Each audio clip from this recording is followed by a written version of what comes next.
Oke, sekarang 42. 42, Oke. kok tahu?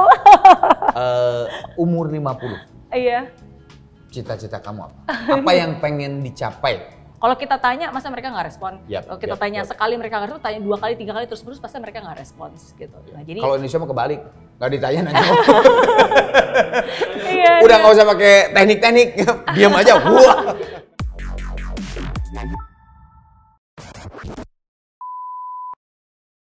Nah, apa namanya? Ini hubungannya dengan single saya Rerata ya. Kan saya tuh melihat bahwa lagu itu diciptakan, lirik itu tercipta bahwa orang sekarang gitu ya. Kok jadi fragile banget gitu ya. Kenapa sih kalau menurut kamu? Kenapa? Karena semua orang maunya instan. Oke. Karena sekarang dengan adanya sosial media, bukan hanya kita bisa melihat dunia, tapi juga dunia bisa melihat kita. Yep. Dan mudah sekali untuk orang jadi membanding-bandingkan gitu. Jadi bukannya kita fokus kepada jalur kita sendiri dan berusaha melakukan yang terbaik, tapi baru kita jalan sedikit nih akhirnya kita ngeliat, kayaknya jalan ini lebih keren ya. Kok dia kayaknya, saya udah kerja 5 tahun, cuma dapat segini doang, teman saya yang baru kerja 5 bulan kok udah berhasil sih gitu. Dan akhirnya membuat kita jadi rapuh, membuat kita jadi nggak bisa nggak bisa merasa bahagia, ya kan, membuat kita jadi apa-apa ya itu kayak tadi merasa victim. Yep. Nah, oke, sekarang 42. 42, Oke. kok tahu? Umur 50. Iya. Cita-cita kamu apa? Apa yang pengen dicapai oleh kamu pas di 50? Iya, di 50? iya. Berarti masih 8 tahun lagi ya? 8 tahun iya. lagi. Sekarang masih belum tahu.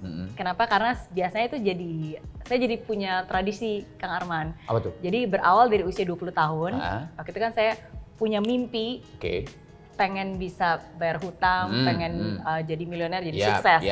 Dan ternyata mimpi itu berhasil. Dan akhirnya sekarang setiap 10 tahun saya punya di 30 tahun apa tuh? resolusi. Jadi di usia 30 tahun saya punya resolusi, saya ingin bisa menciptakan dampak positif dalam kehidupan jutaan orang, khususnya di Indonesia. Ini. Ya, dan itulah yang Dapet akhirnya nih ya, sekarang membuat saya kembali ke Indonesia. Ya. Anggaplah ini udah dapat ya 30. Udah, puji Tuhan. Waktu 40 tahun?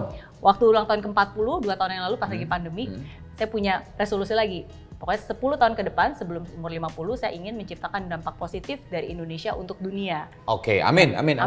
Dan itu yang sekarang sedang kita kerjakan gitu. Jadi kita membangun venture builder, membantu UMKM dan seterusnya gitu. Nah, jadi itu setiap 10 tahun. Nanti umur 50 tahun, sekarang belum kepikiran. Di 49, 48 lah ya baru tuh kepikir. Sekarang belum kepikiran, ya. tapi ini yang menjadi fokus kita selama 10 tahun mendatang. Yep. Jadi itu sih yang akhirnya sekarang jadi ritual aja. Untuk bisa tahu and keep updated tentang purpose-nya dan juga tujuannya. Ya. Karena kalau balik lagi tadi berbicara dengan passion ya, saya percaya bahwa passion itu kan berkembang ya, sama kayak manusia kan kita berkembang, nggak bisa selalu sama. Betul. Dalam arti pasti akan ada lagi nih, gali lagi apa lagi nih gitu. Jadi pasti itu akan berevolusi sejalan dengan kita. Tapi yang penting untuk kita tetap bertanya dan refleksi kepada diri kita sendiri sih. Seru nih Gitu. hype pisan sekarang nih. Tepuk tangan dulu dong buat Meriana. Oke, sekarang part 2. Oke, waduh. Pegang. Pernah, tidak pernah? Oke, Siap. wow. Dikit. Pernah, tidak dikit. aduh. Pernah, tidak pernah. Deg-degan nih, jadi pilih satu gitu ya? Ya, oke. Pertanyaan pertama. Menangis diam-diam. Kenapa? Sering. Oh, sering. Yang paling keinget deh, karena apa? Di awal ya ketika susah, ya yang kan? itu ya? Ngumpet-ngumpet makan roti di toilet. Ya, di nangis Singapura sendiri. sering banget tuh pasti ya? Iya, sering banget. ditolak, nggak punya uang, harus bertahan hidup, ya kan nggak mau nyusahin orang, nggak mau nyusahin orang tua. Dan saya nggak pernah mau menunjukkan kesulitan dan kesedihan saya untuk orang lain, buat apa gunanya gitu kan. Oke, salah. Gue pertanyaan ke Meridiana, nangis diam-diam, salah kalau pertanyaan itu. Nangis diam-diam tapi yang cetek apa? Yang karena yang cetek banget deh. Kalau yang itu pasti, wah dia mah perjuangannya udah makan di toilet, segala itu pasti perjalanannya. Yang cetek tuh kayak gimana misalnya? Yang cemen banget deh gitu nangis, nah itu apa? Waktu apa? Tolak cowok? Apa ya? Apa ya? Cemen banget deh, tapi lu nangis diam-diam gitu. Oh oke, nggak cemen sih, tapi misalnya nonton film pun saya nangis. Itu cemen nggak? Enggak kan? Tapi sebenarnya saya sering kadang-kadang kalau tapi dalam kehidupan nih, kalau nonton film. Oh iya juga sih nonton film dalam kehidupan. Oke lah, Iya, siap. iya. Pertanyaan kedua, pegang dong. Oke. Pernah atau tidak pernah ragu dalam mengambil keputusan? Oh iya. Apa Pernah. yang kepikir yang paling pernah, aduh ragu banget itu pas lagi ngambil keputusan apa? Iya, keputusan untuk kembali ke Indonesia Oke. itu pun juga pasti. Keputusan untuk kayak sekarang nih, kita kan juga banyak banget bisnis opportunity gitu kan. Terus mau diambil nggak ya, mau Yap. ini dilakukan atau enggak ya Yap. gitu. Yap. Setiap hal, apalagi di saat saya transisi mencoba sesuatu yang baru. Baru. Gitu kan. Itu misalnya kayak ya keputusan sekarang saya juga ya banyak hal lah ya, hal baru identitas saya yang memang sekarang sedang lagi saya kembangkan, saya pelajarin lagi. Itu pasti banyak keraguan, bener nggak ya, belajar lagi, ulang lagi, coba lagi gitu. Ya. Jadi pasti pernah ada keraguan. Manusia. Oke, ngecek handphone pasangan. Oh iya, Mungkin dong. gini, pertanyaannya bukan pernah tidak pernah, sering atau tidak sering? iya, nggak sering sih, Nggak sering. nggak Oke. sering. Karena apa ngecek tuh? Iseng aja, Oh, pasti ngeliat WhatsApp gitu kan. Oke, siap. Oke, kirain nggak pernah. Pernah. Oke. Pernah atau tidak pernah membuat patah hati seseorang? Oh oke. Harusnya pernah ya, tapi mungkin Harusnya orangnya nggak sadar. Nggak sengaja kali, tapi pasti pernah. Pasti pernah. Pasti pernah. Zaman Maksudnya dulu, mengecewakan SMA, orang, SMP. atau membuat patah hati seseorang. Nggak, ini lebih ke cowok lah. SMP pernah, SMA pernah. Pernah mungkin dari SD Kamu kali mungkin kamu ya. seorang ini nggak sih waktu zaman SMP, Dari SMA SD. kamu seorang yang populer nggak? Enggak. Nggak. Saya nggak merasa diri saya populer. Berarti yang masuk apa nih, orang pinter, anak-anak pinter gitu, kamu. Kan kalau zaman sekolah kan gitu kan, ada yang wah cewek-cewek cakep-cakep, Oke, ini cowok ini, gue dari Iya, angle iya, cowok iya, tuh. iya. Tapi ada yang kalau ulangan, gue deketin si Mary aja deh, karena dia pasti. Nah, kamu termasuk yang mana waktu dulu? Mungkin kalau antara populer sama pinter lebih ke yang pinter daripada populer. Oke, siap. Pernah atau tidak pernah izin pura-pura sakit? Pernah. Di waktu di Singapura atau di Indonesia? Di Singapura. Oh, di Singapura. Ya, Kenapa? jadi pas lagi magang. Oh, Jadi karena kan magang. Magang itu kan ini saya jauh banget ya. Iya, Jadi iya, kan harus ke kantor. tempatnya Tuh jauh banget gitu. Jadi saya berangkat paling pagi, bus paling pagi lah pokoknya jam 5:30 berangkat dan seterusnya. Jadi kadang-kadang tuh kalau lagi magang suka agak-agak ngantuk.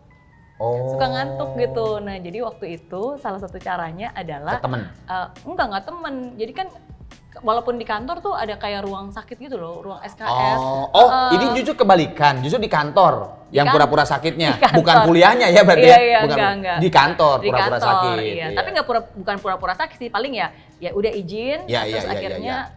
tadinya kadang-kadang di toilet tidur, Heeh. tapi kan duduk tidur nggak Nggak nyaman enak, ya, heeh. jadi kadang-kadang udah ngantuk banget, ya udahlah ke ruang Bener-bener tidur? bener-bener bisa tidur, tapi lumayan lah, nggak jangan lama-lama Iya, juga iya, kan, iya, paling paling 1 setengah jam jam. 2 jam Oh, 1 lumayan jam, 2 lah jam, rebahan, abis itu lanjut lagi, jadi Oke, siap.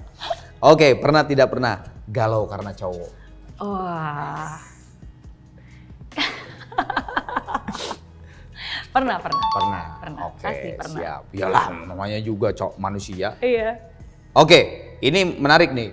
Suara hilang saat di panggung. Pernah. Karena? Pernah. Batuk? Karena apa? Karena kadang-kadang kan biasanya tuh saya Atau suka ada jadwalnya ketat? ya, Jadwal tapi ketat. biasanya sering kalau kayak cuma 3 jam 1 hari, 3 hari itu masih oke. Nah, tapi biasanya tuh saya suka ada camp buat anak-anak remaja. Nah, itu camp, saya yang bawain iya. 6 hari 5 malam. Iya, Dan iya, karena iya. audiensnya itu anak-anak yang tadi ada di fotonya Iya, itu kan iya, anak-anak foto. remaja. Jadi biasanya lebih banyak cheer, kita teriak-teriak. Semangat gitu, semangat. cheer. Nah, jadi biasanya setelah itu pasti suara akan serak hilang. Iya, Nah, iya, jadi iya. yang sudah adalah sesudah itu kalau pas lagi saya harus ada acara sendirian di corporate, nah itu kan suaranya udah agak hampir mau Abis, hilang tuh abis. Ya jadi pasti pernah lah. Jadi agak susah. Iya. Tapi pakai jeruk nipis sama kecap manis. Betul. Ada lagi satu lagi. Apa? Gak apa-apa nyebut ini apa namanya? Merek Coca-Cola. Jadi diambil kolanya. Jadi kok beli Coca-Cola dipanasin. Jadi kan si sodanya hilang. Tinggal kolanya pakai jeruk nipis. Oh. Itu juga bisa. Oke. Oke, pertanyaan terakhir. Pernah atau tidak pernah mendapatkan audiens seminar yang keras kepala? Oh, pernah dong. Apa audiens apa? Biasa kalau di Singapura itu orangnya lebih keras kepala. Nggak, keras kepalanya tuh gimana? Maksudnya gimana? Kayak gimana? Iya, jadi lebih diem aja, nggak responsif. Oh, justru keras kepalanya itu nggak responsif. Karena kan memang biasanya kalau di audiens Singapura kan, kalau di Indonesia kan wah interaktif, mereka ngomong seru gitu. Nah, tapi awalnya kan sebenarnya sebelum saya kembali ke Indonesia, saya lebih banyak berbagi dan sharing, ngasih seminarnya kan di Singapura. Di Malaysia gitu. Dan audiens mereka kan lebih kayak yang ya kaku dengerin, ya udah nggak, ya susah untuk Oke, berarti kalau gitu tambahan pertanyaan, apa? Caranya gimana, Mel? Untuk membangkitkan audiens yang kaku? Iya. Akhirnya gimana? Terus banyak bertanya dan pastikan sukses. Lumayan. Kalau sekarang sih udah tahu beberapa teknik-tekniknya, kalau di Indonesia bisa. Tapi kan kalau di Singapura, ya sometimes kadang-kadang kita juga nggak bisa terus-terusan berharap mereka seperti itu. Karena kan audiens dan cara belajarnya berbeda. Dan kultur juga dan kan. kultur juga berbeda. Tapi ada beberapa teknik yang sebenarnya bisa dilakukan supaya mereka juga pasti merespon. Kalau kita tanya, masa mereka nggak respon? Kalau kita tanya sekali mereka nggak respon, tanya 2 kali, 3 kali terus-terus, pasti mereka nggak respons gitu. Nah, jadi kalau Indonesia mau kebalik, nggak ditanya nanya. Udah nggak usah pakai teknik-teknik, diam aja. Wah. Iya, betul. Ya, wah Indonesia mah keren lah. Kalau bukan karena saya orang Indonesia, saya kan main di Brunei, main di Malaysia, main di Singapura. Emang responsif banget Indonesia tuh. Responsif banget. Betul. Gokil sih Indonesia, gokil. Makanya jadi seru gitu, grafiknya naik turun. Betul. Oke, tepuk tangan sekali lagi buat Meriam. Thank you. Maukah kamu mengulang